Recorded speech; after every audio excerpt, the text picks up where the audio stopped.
Okay, I think we're good to go. So I'd like to introduce Susan Vu, who, like one of this morning's speakers, is actually, I hadn't appreciated, only completed a PhD a year ago. Is that right? After which she's been working in the investments department of the Reinsurance Group of America, a life insurance company with $40 billion of assets under management. And she's a portfolio analyst there, and she's going to tell us about what she does now and her transition to that from a PhD, which incidentally was in studies of inflation, dark energy with coupled scalar fields, so in theoretical cosmology. But over to Susan. Thank you. Yes, so it's my 1 year anniversary today at RGA, so yay. Anyway, so my background. Yes, I started off doing an undergraduate in theoretical physics at UCL and graduated in 2010.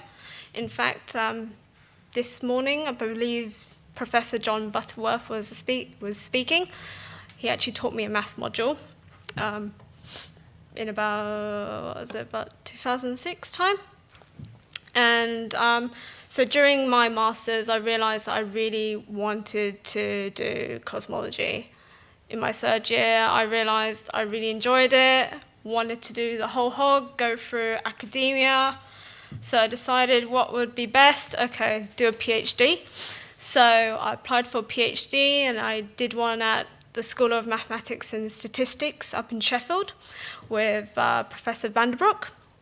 Very good, and so I completed my thesis at the end of 2014, and I primarily worked on models of inflation and dark energy, and published 3 papers.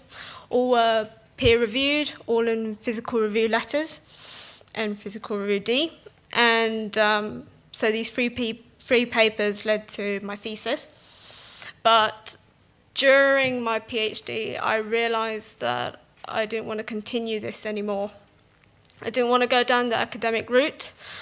I realized that the postdoc life wasn't for me. I didn't want to go abroad and have to start all over again. I realized that theoretical cosmology was quite saturated, and if I wanted to move away, I would have to go to, say, for instance, computational cosmology, and I didn't really want to do that. So what did I do next?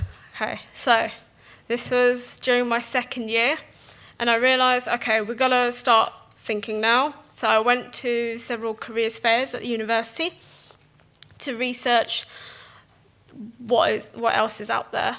So there were engineering companies there were also financial companies, management consultancies too, and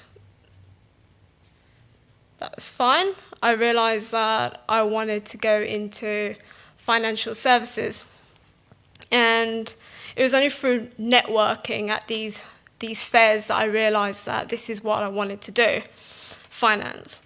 But again, with networking, I realized that I didn't want to go into retail banking. I wanted to do something that's slightly more corporate, investments related. So I spoke to several people over at Santander and also at Lloyds Bank, and they suggested a couple of textbooks for me to read up on, and I decided that would be something I would do. And to add on to this, I wanted to take an extra class on financial mathematics. So that led to RGA.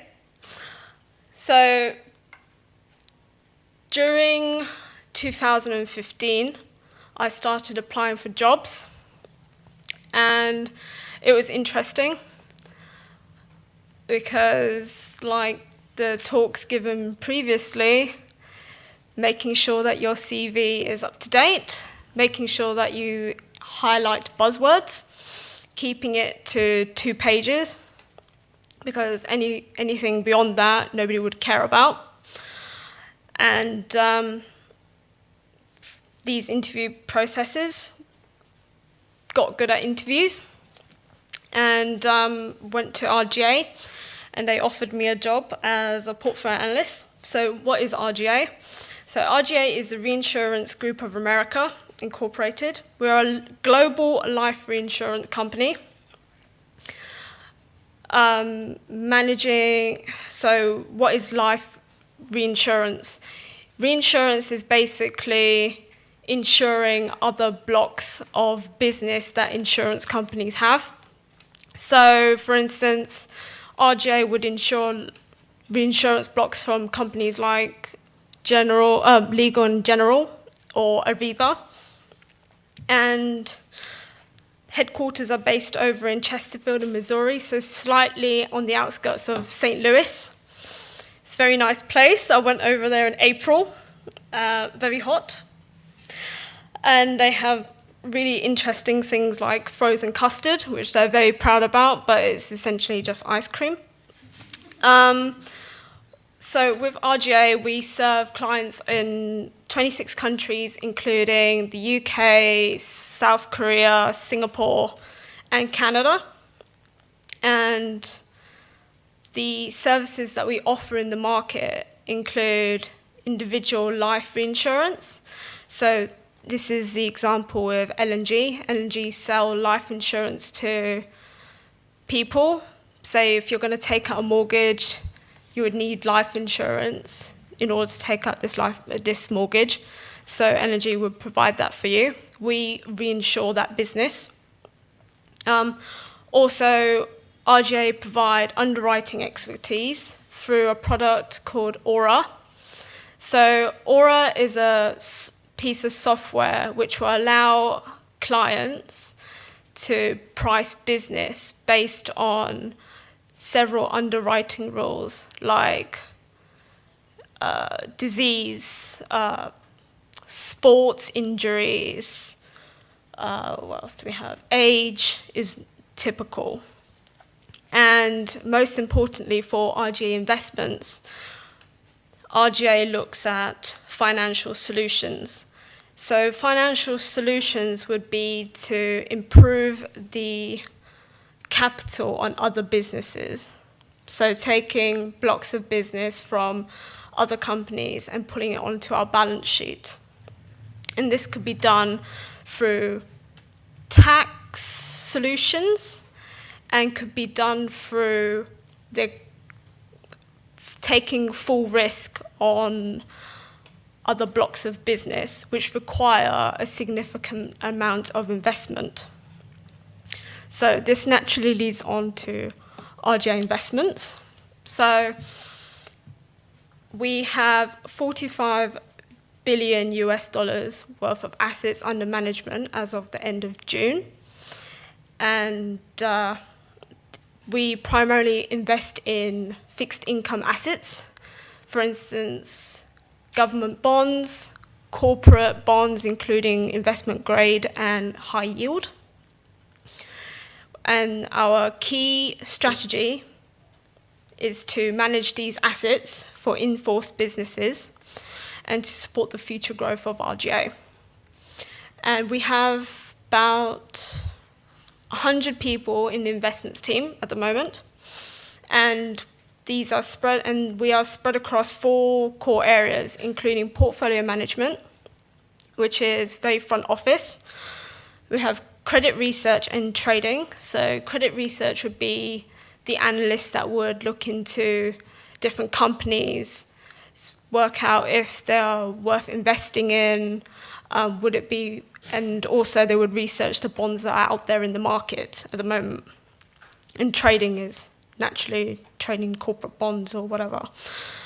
Also investment operations and compliance. So investment operations include data operations, making sure that data within our system is up to date. We also have cash operations, which make sure that we have enough cash in our portfolio so that we can actually trade. And RGA's 3 long-term objectives are to manage investment income, and this investment income comes from coupon payments on these bonds, also from loans that we outsource.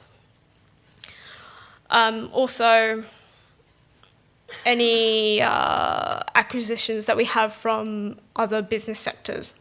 So it leads on to our second bullet point, partner with business segments on new deal flow. So we have a department within our company called Global Acquisitions who go out into the market looking for smaller companies to buy out. And then with that, we take on their assets and start managing them. And leads on to enhance the investment platform.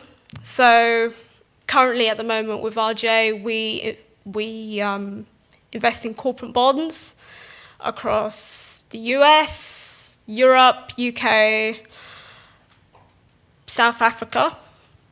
But we also like to move out into other asset classes such as infrastructure debt, corporate commercial mortgage loans, just to name a few. So what do I do in my role? So like I said, it's my 1-year anniversary today.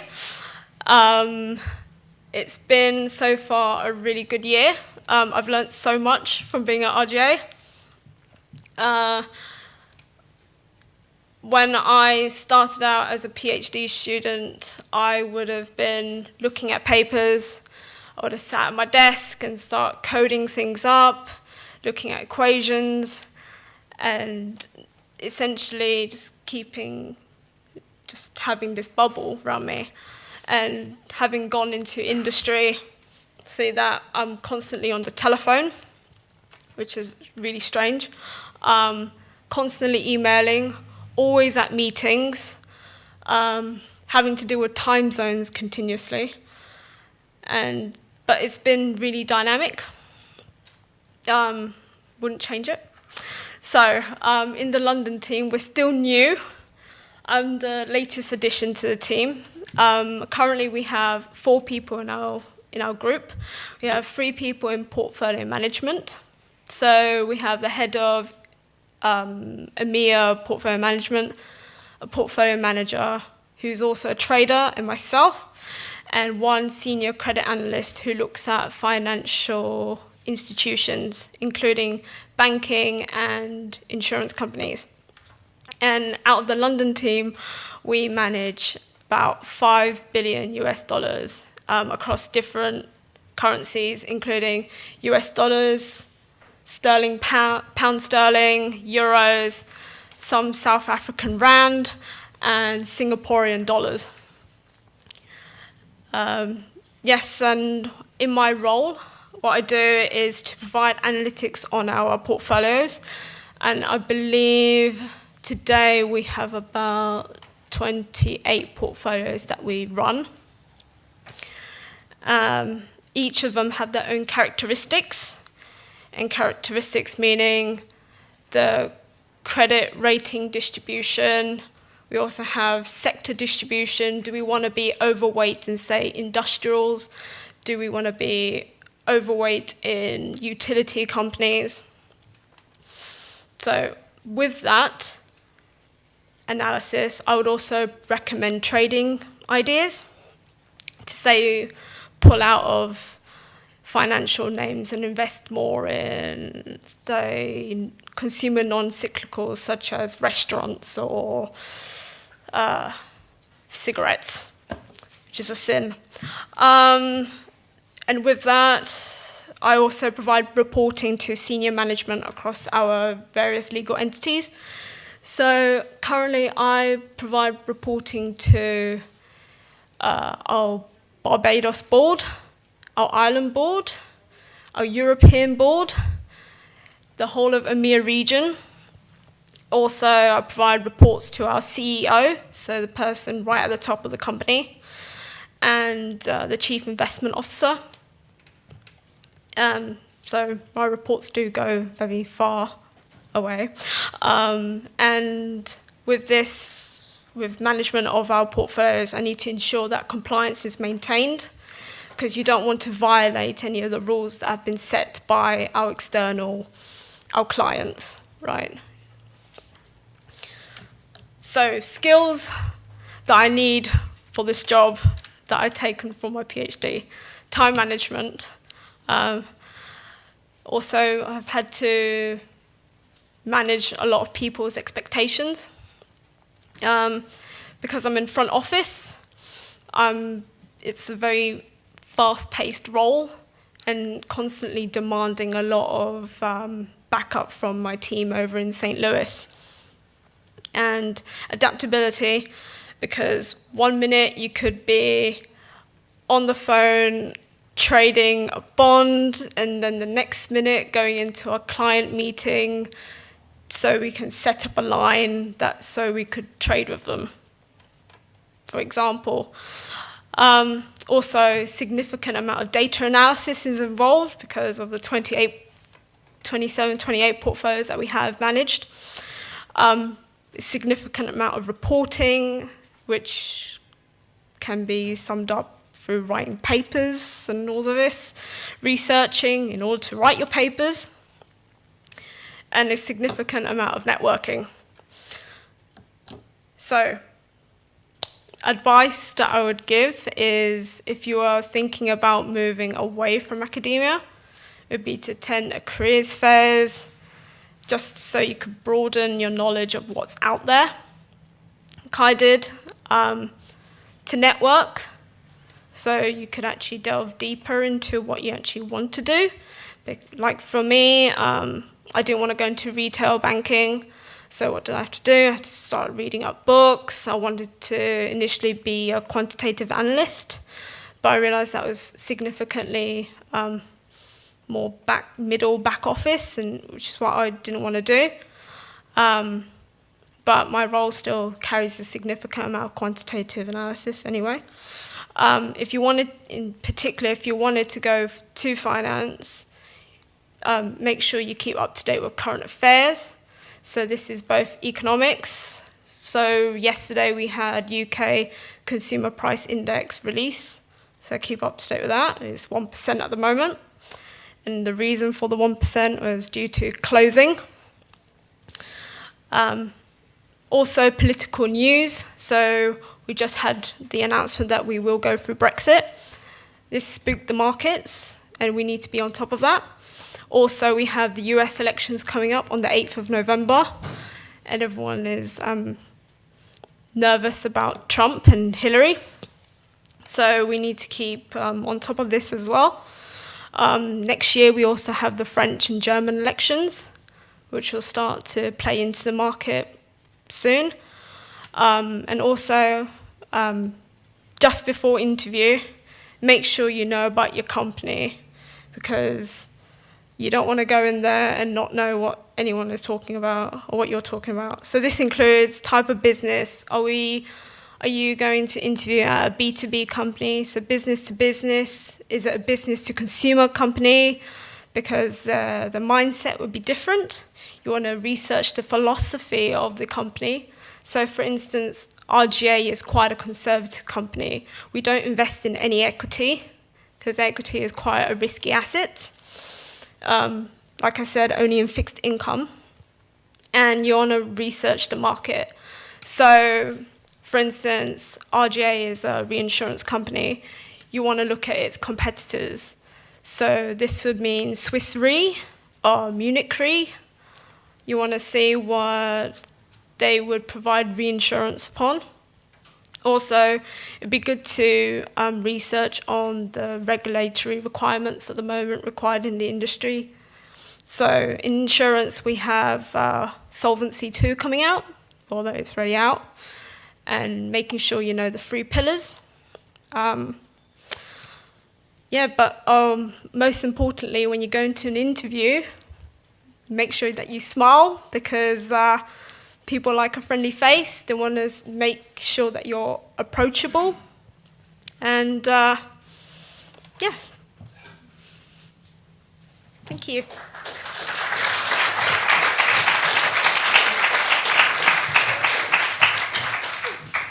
I think we have about 10 minutes for questions, actually, to both speakers, so to both Susan and Phil, who was speaking earlier on, who went in the room. I'm sure they'd be very happy to say. Does anybody have anything quick for Susan, first of all? Oh, there we go. Go back. No? Yeah. No, I think he was just lifting his hand to brush something off his shoulder. There you go. All This right. gentleman down here. Honestly, how many hours do you work? Do you want to say into the microphone again, just for the recording? Honestly, how many hours do you work in a week? Okay, so my contracted hours. That's not the question. Well, the insurance industry generally has really good working hours. I would leave the office at around 10 past 6 in the evening. It's not that bad. Yeah, it's not bad at all. Not putting all-nighters then? No, or no, no, Saturday no, night? no. I don't work in investment banking.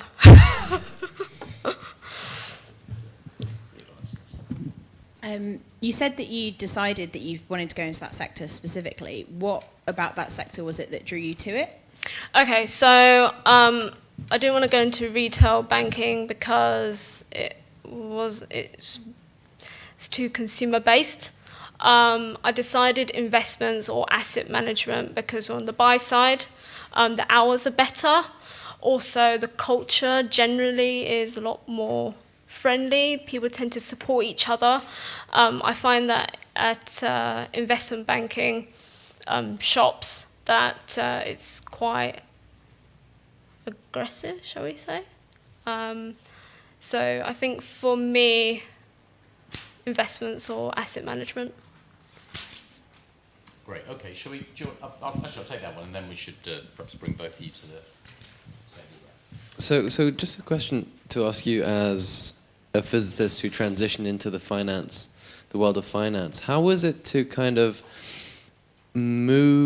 shift your area of knowledge? I mean, you know, over the years, you did a master's, you did a PhD, you developed so much knowledge as much knowledge in theoretical physics as you did.